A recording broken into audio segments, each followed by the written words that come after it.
दोस्तों, मैं विनोद गुप्ता फिर से हाजिर हूँ एक नई कहानी के साथ। कहानी का नाम है दुर्गा निवास। सुनिए। शैली के नवरात्रि की पूजा के उत्साह ने अब चिंता का रूप ले लिया था।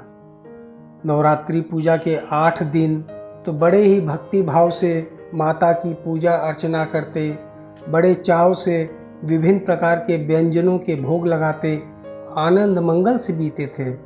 लेकिन अब शैली को कल की चिंता सता रही थी। शैली के पति रोहन का तबादला पिछले महीने ही इस शहर में हुआ था। शहर भी उनके लिए नया था, मोहल्ला भी और पास पड़ोसी भी अभी अपरिचित से ही थे। और ऐसे में कल यानी नवमी को 9 कुंवारी कन्याओं को भोजन करवाकर अपने नवरात्रि पूजन का संपन्न करना शैली को चिंता में डाल रहा था। कहाँ ढूंढूंगी मैं 9 कुंवारी कन्याओं को, शैली सोच रही थी। खुद शैली के तो कोई बेटी नहीं थी, सिर्फ एक बेटा था जो क्लास 6 में पढ़ता था। एक बेटी की उत्कट अभिलाषा होते हुए भी रोहन ने शैली को दूसरे बच्चे के लिए मना कर दिया था। शैली को बढ़ती महंगाई और ऐशो आराम से जीने का उपदेश पिलाकर रोहन ने शैली को चुप करा दिया था। कहा था, छोटा परिवार सुखी परिवार। शैली ने अपने अड़ोस पड़ोस में जाकर 9 कन्याओं के जुगाड़ के लिए पूछताछ शुरू की तो पता लगा कि लगभग सभी परिवारों में उसके परिवार जैसे ही हालात हैं। किसी के एक बेटा तो किसी के 2 बेटे, तो किसी के यहाँ एक बेटा और एक बेटी है। यूं तो मोहल्ले में रह रहे कुछ मुस्लिम परिवारों के घरों में ना तो बेटों की कमी थी और ना ही बेटियों की। शैली सोच में पड़ गई। हालांकि वह पढ़ी लिखी आधुनिक विचारों वाली लड़की थी, तो क्या मुस्लिम परिवार की बेटियों को बुलाकर भोजन कराना उचित होगा? लेकिन अगर उन्होंने अपनी बेटियों को नवरात्रि के भोजन के लिए भेजने से मना कर दिया तो?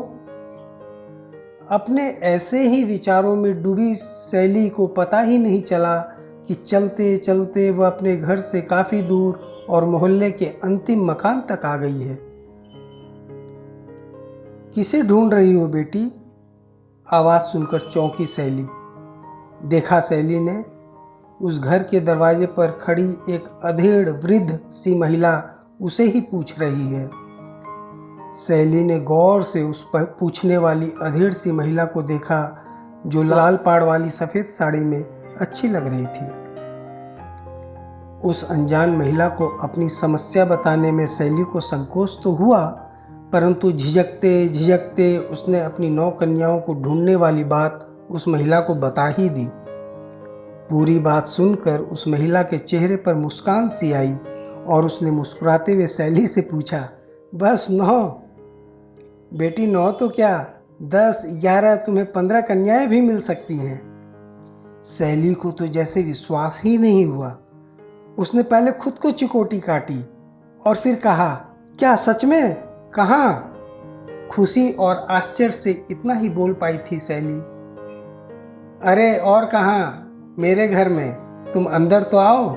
इतना कहकर मुस्कुराते हुए उस महिला ने शैली को अपने घर के अंदर बुलाकर बरामदे में रखी कुर्सी पर बिठाया ही था कि जैसे जादू के जोर से करीब 10 साल की एक छोटी प्यारी सी बच्ची पानी का गिलास लिए हाजिर हो गई। पानी पीकर गिलास को रखते हुए शैली की निगाह अचानक सामने आंगन में चली गई, जहां 7-8 बच्चियां हाथों में लकड़ी सा कुछ लिए कुछ अभ्यास सा कर रही थी। अभी तक आश्चर्य के सागर में गोते लगाती शैली ने उस महिला को देखा और पूछा, ये बच्चियां किस किस्म का डांस सीख रही हैं और उनके हाथ में लकड़ी सा क्या है? और वो जो सिखा रहे हैं वो डांस टीचर हैं क्या? और ये सारी बेटियां आपकी हैं क्या? सुनकर महिला हंसी और बोली, इतने सवाल एक साथ? सुनो, ये लड़कियां डांस नहीं सीख रही हैं, ये शस्त्र विद्या सीख रही हैं और इनके हाथों में जो हथियार हैं वो लकड़ियों से बने हैं ताकि सीखने में इन्हें चोट ना लगे। और वो जो सिखा रहे हैं ना, वो मेरे पति हैं। और रहा अब तुम्हारा अंतिम सवाल, ये सारी बेटियां आप ही की हैं क्या? तो उसका जवाब है हाँ, ये सारी हमारी ही बेटियां हैं। कोई बेटी कहीं झाड़ियों में, कोई बेटी रेल की पटरियों के किनारे से, कोई बेटी कूड़े के डब्बों से, तो कोई बेटी किसी कुत्ते के मुंह से अपनी मौत से संघर्ष कर जीवित हम तक पहुंची हैं, हमारी ये बहादुर बेटियां।